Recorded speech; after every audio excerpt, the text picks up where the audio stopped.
Hello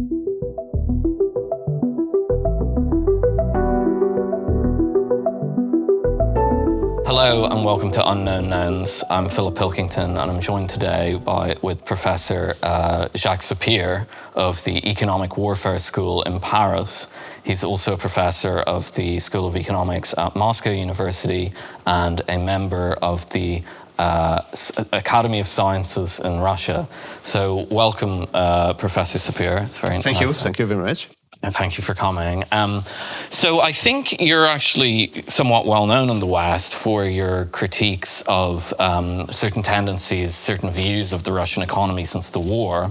I shared some of those critiques. Actually, I read your work very early on during the war because I suspected that people were getting the Russian economy wrong as well. And so there was very limited sources on it. Everybody was saying one thing.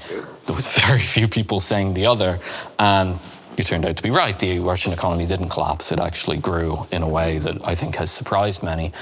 I want to get to that, but I think because it's not actually well known, we should go back in time a little bit, because your work, your initial work, focused on the Soviet economy. And I think that's probably why you're professor at the Economic Warfare School, because I infer that back during the Cold War, when it was still going on, people were very interested in the structure of the Soviet economy and didn't really understand it. Now, one of the things that you've argued in public, mainly in French, I don't think much in English, is that you don't think that the collapse of the Soviet economy was inevitable. And I'm not even sure that you think it was a particularly good thing for the countries of the former Soviet Union. So perhaps you can give your views on that a little bit.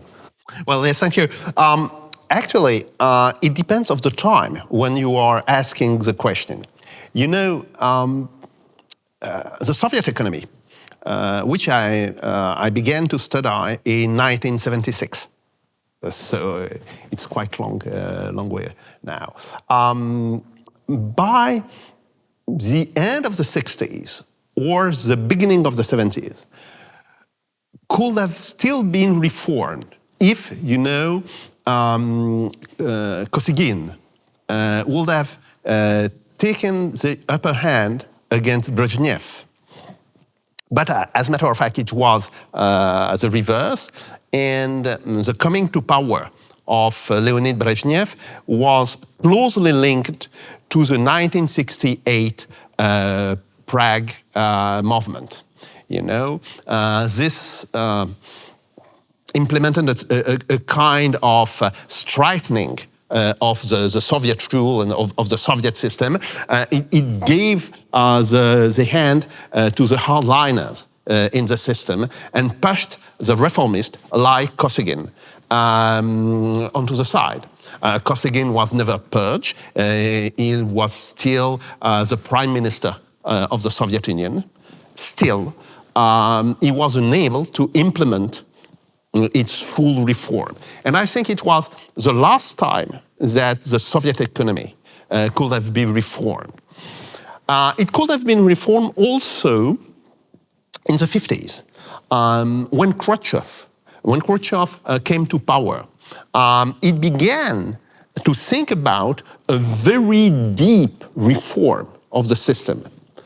And then again, an exogenous event, the 1956 Budapest insurrections, closed the door on this possibility of reform. And Khrushchev went to a kind of neo-Stalinist move with the development of the so-called Virgin Earth, you know, in Central Asia, which was a big mistake. Okay, it's beyond the point. But it closed also a door for a reform.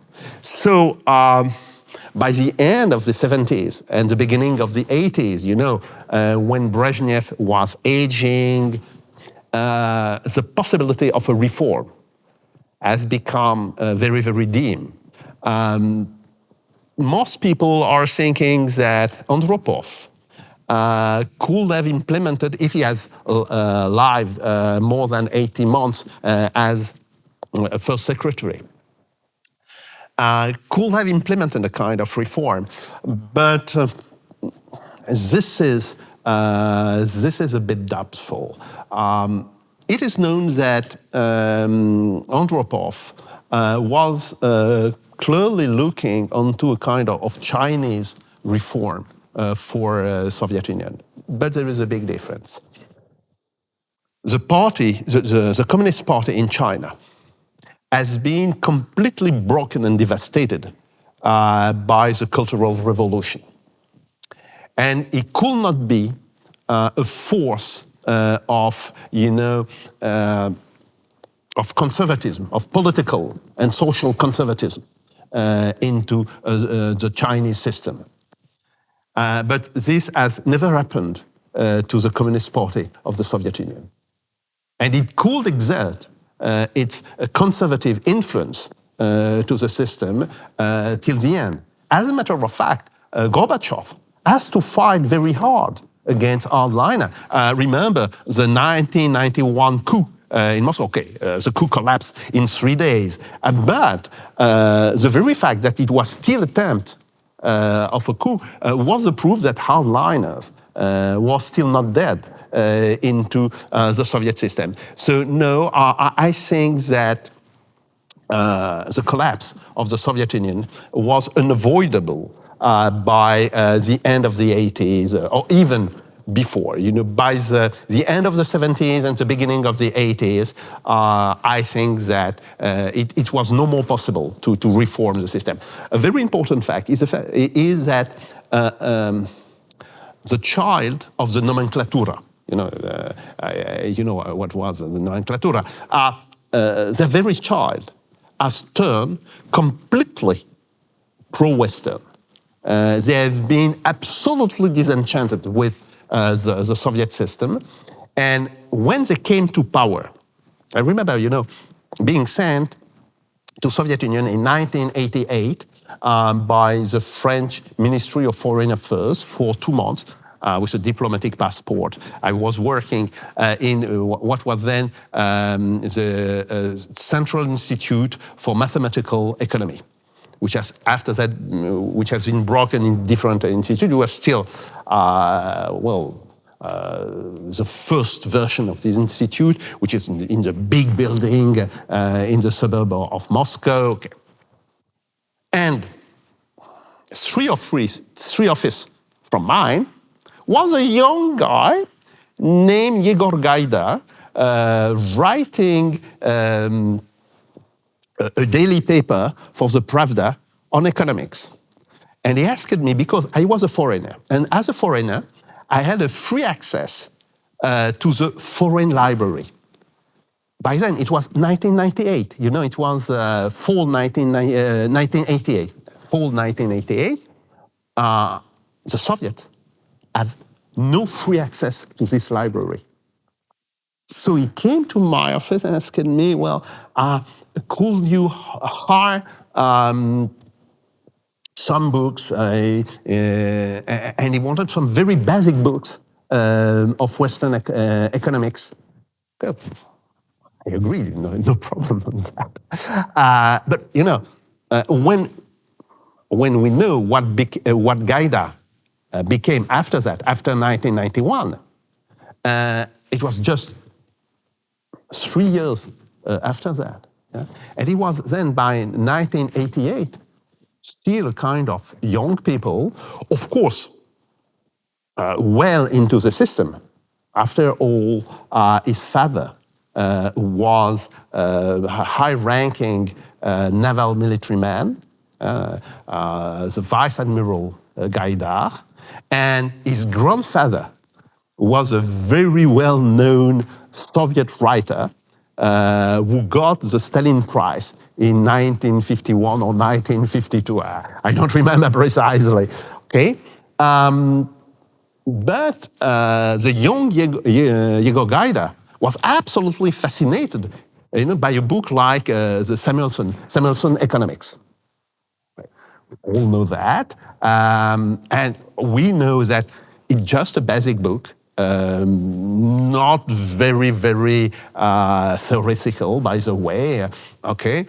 good for a student in the first or the second years, but no more. After that, you have to read more serious books about economics. And for him, it was just the alpha and the omega of the economics. Well, okay. So by the reform period, the Soviet Union probably is finished.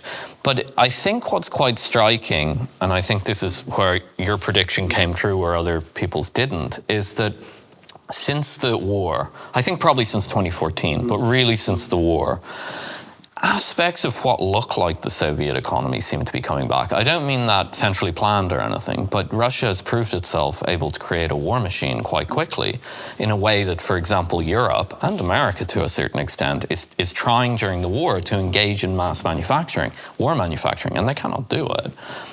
Do you see aspects of the old Soviet economy kind of bubbling back up to the surface, some of the industrial powers, or do you think this is purely something new that's unrelated? Well, I think that central planning, as done by the Soviet system, is really dead. It is not to rise again. But central planning is just a kind of very extreme form of planning. We experienced planning in France in the post-war period, and with some quite success. The rate of growth of the French economy in the 50s and in the 60s and even in the 70s overwhelmed the rate of growth of Great Britain by quite a big margin, was even more than German growth, as a matter of fact. And was a very big success.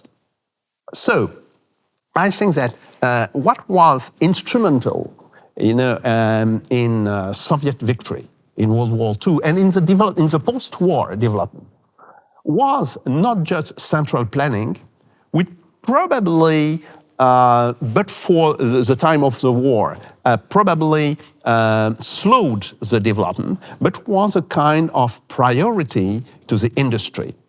The fact that very frequently you had in the Soviet Union programs which were out of the plan and which were enforced with the utmost priority, state priority, to the point that the plans, which was done also by the government, take a second place to this very high priority program. Let me just say, development of very long-range bombers, which began under the order of Stalin by 1947, 1948. Development of strategic rockets and intercontinental rockets, which began in 1950, 1951. The development of huge mainframe computers, because they were needed for the rockets. Development of ground-to-air rockets. Of course, it's well known, the first system of anti-air defense, and then the development. The very fact, which is not well known in the West, that the first interception of a ballistic missile was achieved by the Soviets, not by the US. When was that? It was achieved in 1957 or 1958. Of course, the system was very, very primitive, much more by a modern way, but it was even by then quite primitive. But nevertheless, a ballistic missile, not an intercontinental one, it has to be said, it was a medium-range one, was intercepted at Sari-Chagan by an interceptor launched to the ground. And this gave to the Soviet government a very high confidence that it could achieve a kind of anti-ballistic system. After that, when they were confronted to the intercontinental missile, and, it's a big difference in speed. the speed of an intermediate missile is between 4 to 5 kilometers a second. And for an intercontinental missile, it's maybe 10 kilometers a second. So it creates a lot of more difficulties, a problem with computer, where the Soviet Union lagged behind the United States. But nevertheless,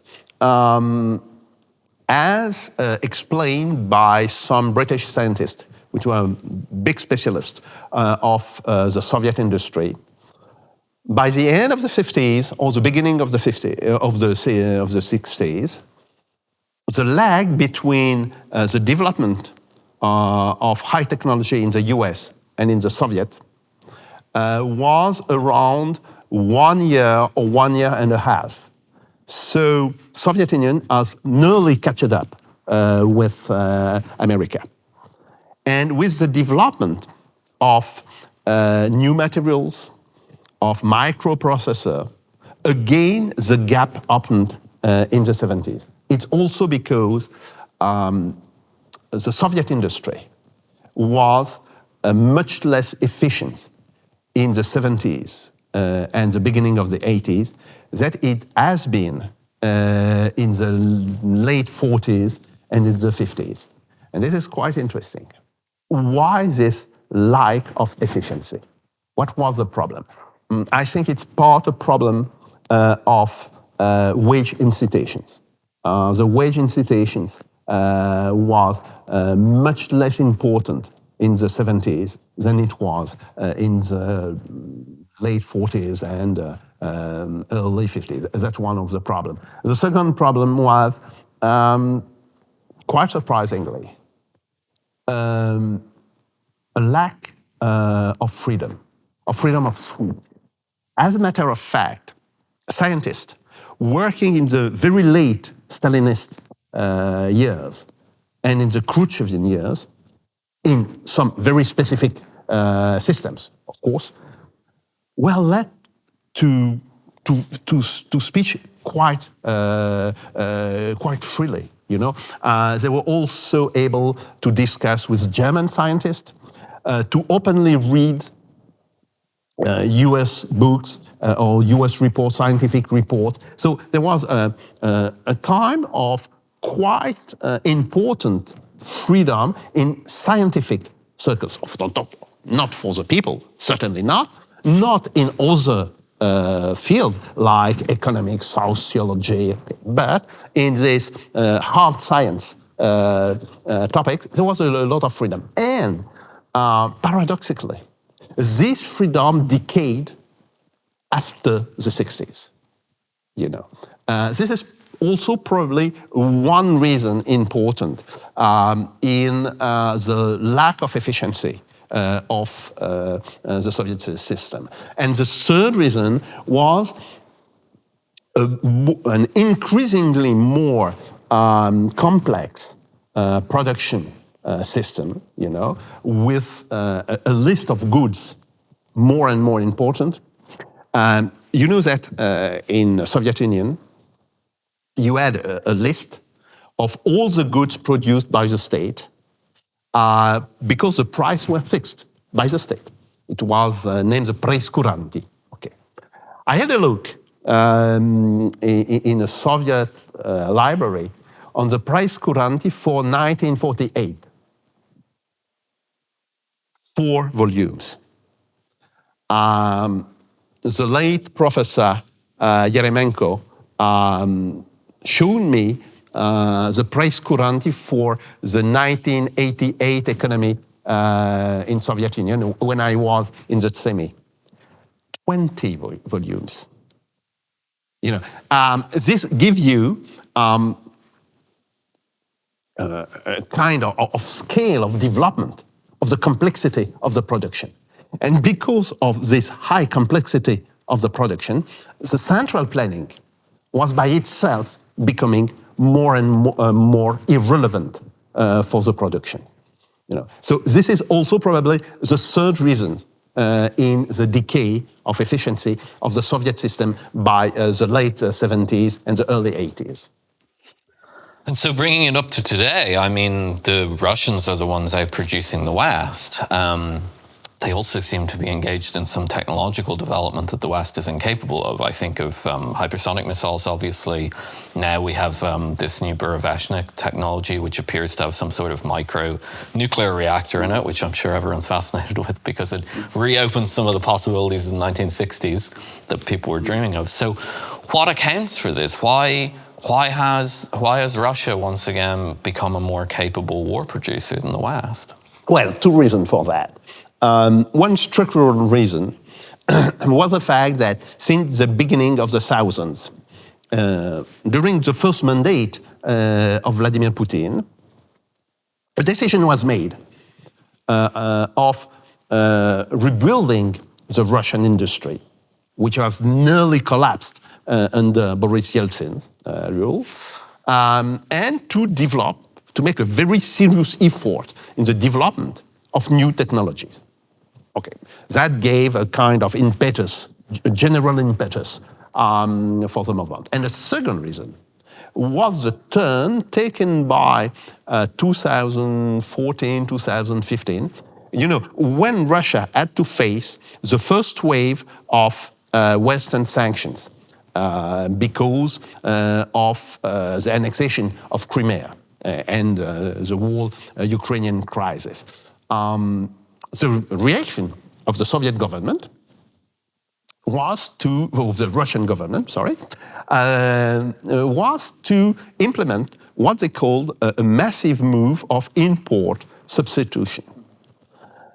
A lot of people have loafed in the West about this effort. Well, it will not work, it will not be economic. Okay.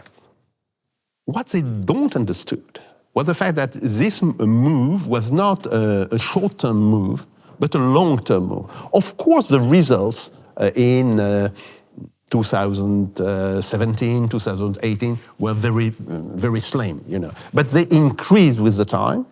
And as a matter of fact, the Russian industry was ready to embrace globally this import substitution by 2022, when came the second round of sanctions. And then they developed a lot of substitution, some of high-tech ones, that the Russians have been flying the MC-21 and the new Superjet of Sukhoi with entirely Russian subcomponents, engines, electronics, all is Russian, no more Western subcomponents included in this plane. But if you're looking at a low-end technology, like the development of small chemistry, specialized products and so on, you are seeing the development of this industry. The same thing apply in the truck making or the car making industry.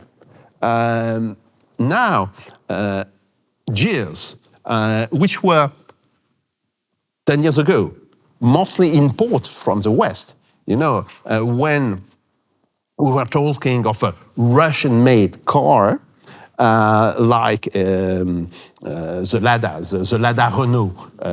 And I know that because I helped the Renault company to develop in Russia by the 2000 and the 2010. The level of integration, that is the level of the percent of components which were produced in Russia, was 75%. A big achievement by Renault, because other firms like Audi or Ford were not reaching 50%. But still, it means that 25% of the components were built out of Russia. And now Lada has been able to completely build 100% of a car with Russian components. So this move toward import substitutions is very important, and it participated to the modernization of the Russian industry, which has taken unknown level in the last 3 years, but which was prepared by the beginning of this move by 2015, 2016. It was then that the move actually began, but it developed, of course, with the war in Ukraine. Just remember that in 2022, the year where the war began, investment increased by nearly 5%, as a matter of fact, as the production decreased by a bit more than 1%. It was the first time in Russian history that investment has increased when production has decreased. The year after, 2023, the production increased by 4.6%, but investment increased by more than 10% in actual terms. 2024, increase of GDP, 4.3%, increase of investment, nearly 9%. And now, of course, the growth is quite reduced. There's a problem of the central bank policy. It will be 1.5% by the end of the year. Still, investment is more than 4.5%. This increase has been unknown in any country for at least 50 years. That the rate of increase of investment we had in France during the rebuilding after the war, or in Germany at the same time, you know. And this is taking place in a situation of peace, you know. So this is a massive increase, and this is explaining why Russian industry is catching up very, very, very quickly, not just with Western industry, but also with the Chinese industry, which is more and more relevant. Okay, well, it's good that you brought up China, because I think the developments that are happening in the world today, you've just talked about what's been happening in Russia. They were kind of forced into doing that, although that might be more complicated than that, but sort of. China made a decision to create a different economic system. Obviously, this goes right back to Deng Xiaoping and the opening up reforms in the 70s, when you think the Soviet Union could have reformed as well. But, you know, I've been to China twice this year. It is a different economy. It's not a centrally planned economy. It's not socialist. Very market-based at a micro level. You bargain with people and so on. But it's clear that the capital allocation is planned. Not centrally planned, but planned. So we seem to be moving in a direction where the major economies of the world that can still grow and that are at the cutting edge technologically in a lot of ways, whether it be in very high-end weapons technology in the case of Russia, or whether it be in consumer products in the case of China, are not neoliberal or free market laissez-faire economies, at least in terms of capital allocation. So what do you think of the Chinese economy? Do you think the Russian and the Chinese are converging on this path, or do you think that they're moving toward different economic models? And what's your general evaluation of the Chinese economy? First, I definitely agree with your definition.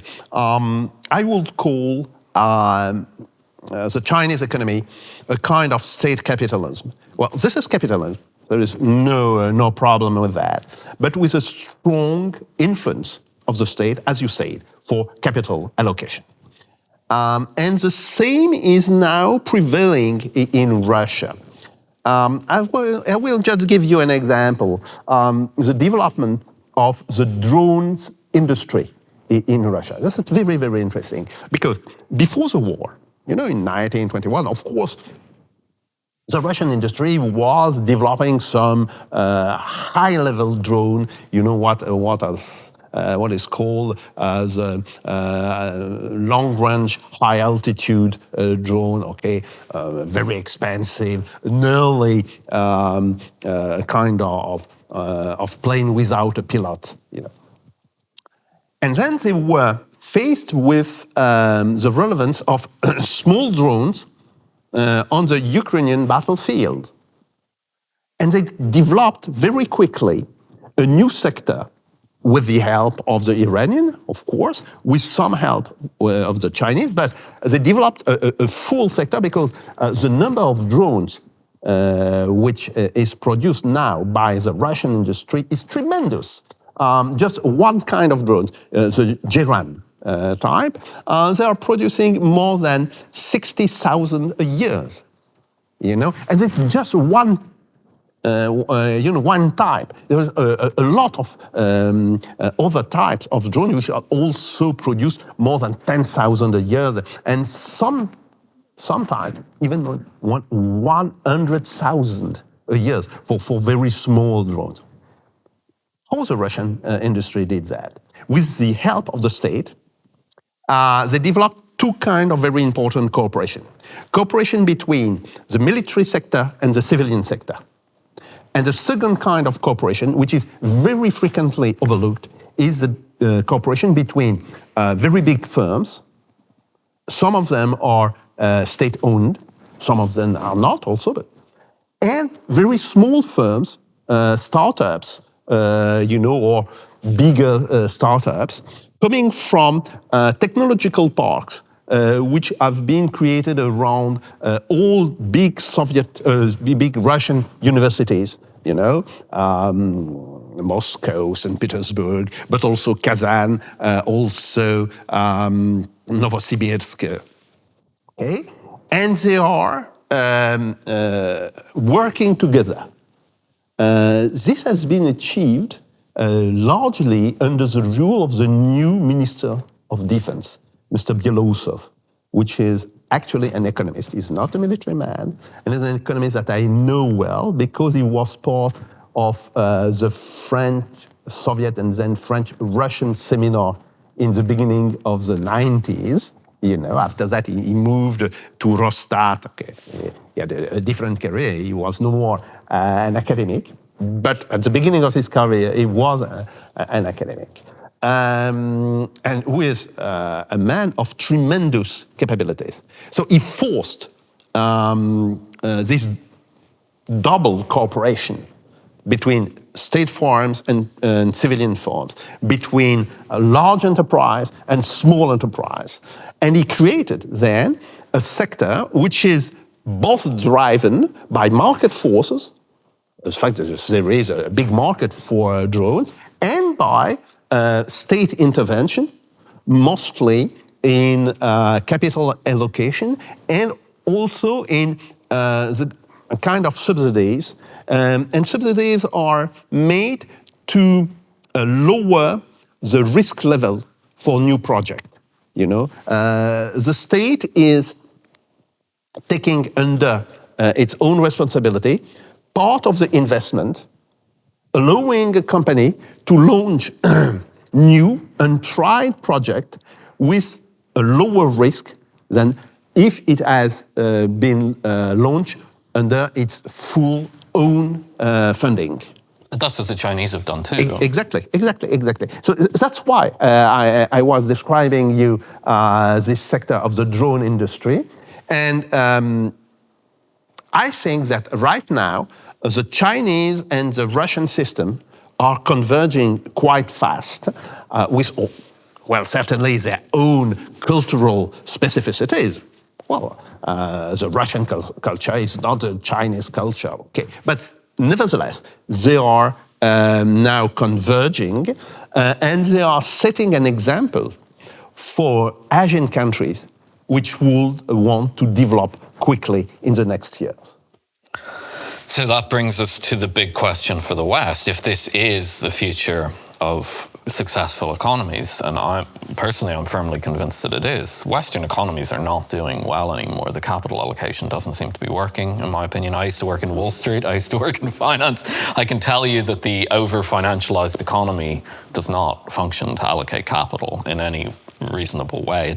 It's not even the job of capital allocators to allocate capital anymore. It's a completely different thing.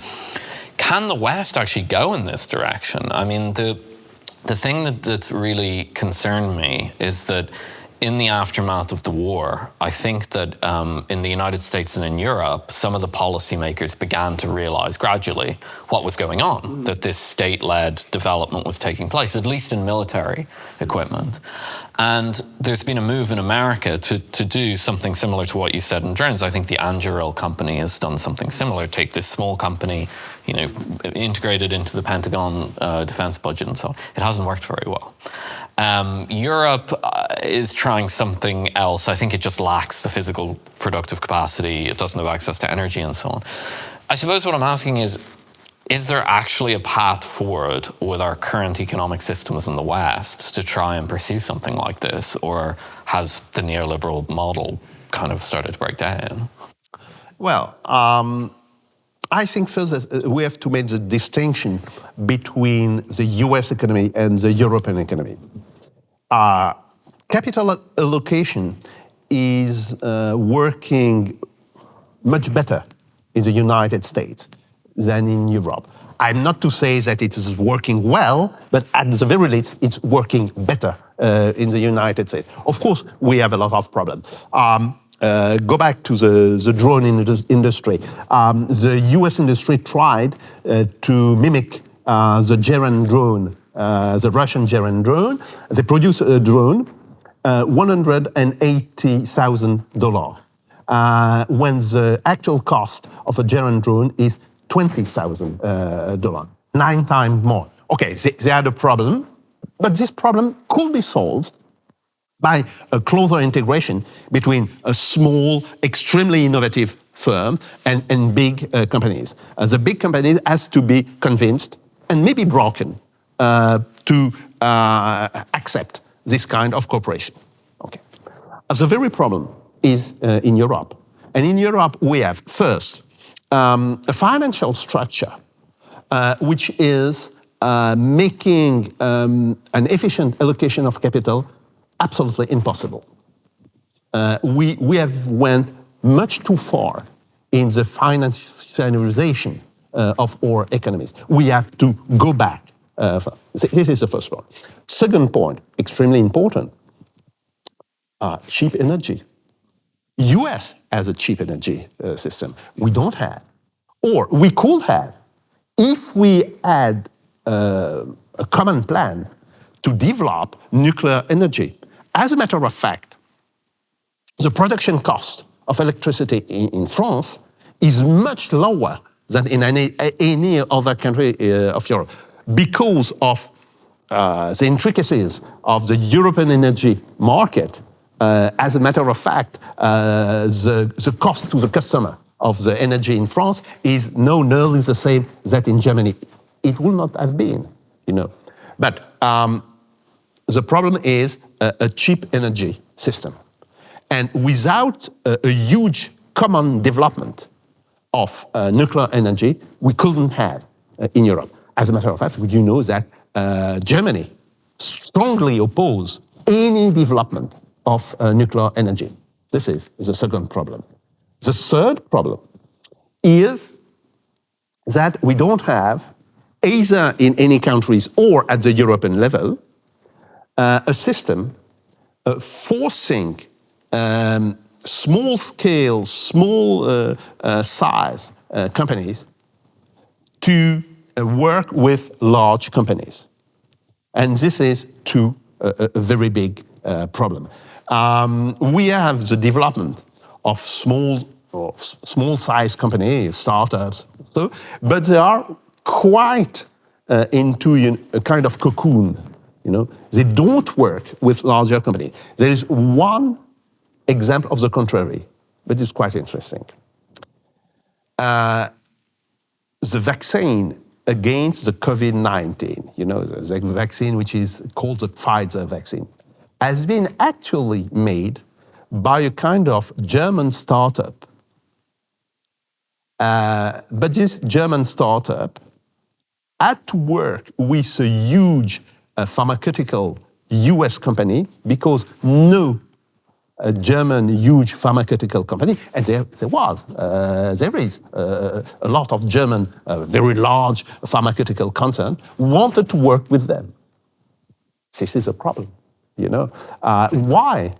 this startup had to work with the US. It could not work with a German company. So even in Germany, which is to some extent in advance in kind of structure toward the French industry or the Italian industry, why even in Germany, this kind of cooperation was not possible? Why the German government didn't make this cooperation mandatory and say to the huge pharmaceutical group, you have to work with these people. These people are innovative. These people are creating new things.